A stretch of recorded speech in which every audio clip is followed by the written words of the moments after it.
So just going through everything that we needed, like how much money are we actually going to need? We went to an NADC and a few other places. We met with Community Futures, and it was just amazing the amount, to me anyway, of the amount of details that we had to plan ahead of time before we could even get any financial help.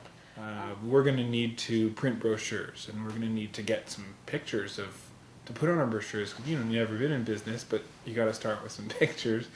And we're going to need insurance, and we had to identify our needs, and then call up everyone we could think of that supplied those things and find out what it was going to cost us, and then put it on paper in a well organized and kind of good looking format to say to NEDC, hey, would you like to help us start this business? It's our idea. So that was a lot of work, and that's the kind of work that at the time no one's paying you to do. So it was like, well, okay, we'll hope this works.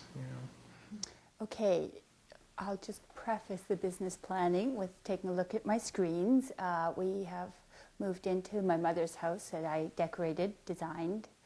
The business planning, when we first went to it, we started by going to trade shows, learning about business, what we needed for business, and Peggy was extremely helpful in resourcing or looking at other people to do it, because my scope of my work tends to be quite large, and that I could have went in any direction for any business.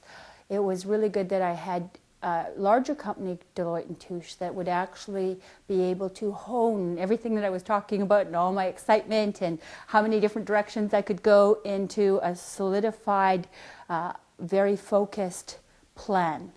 They also researched tax issues for us and gave us a lot of documentation. So before doing your business plan, you also have to realize that you have to do the research too, and you're going to have to learn a lot. It's like 2 years of school, compact, depending on your business plan. It could be 6 months, but it is very intensive research time. So it outdoes anything that you've ever done in school. Both took courses in business planning before we met.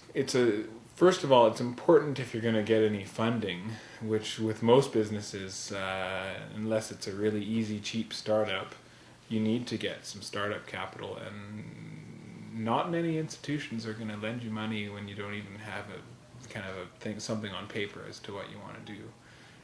It's also a really good idea to make a business plan, because when you're starting the business, it's really easy to get caught up in the rolling ball and forget kind of where you aimed it in the beginning. It's a good idea to make a plan, and then if the plan works, then you should follow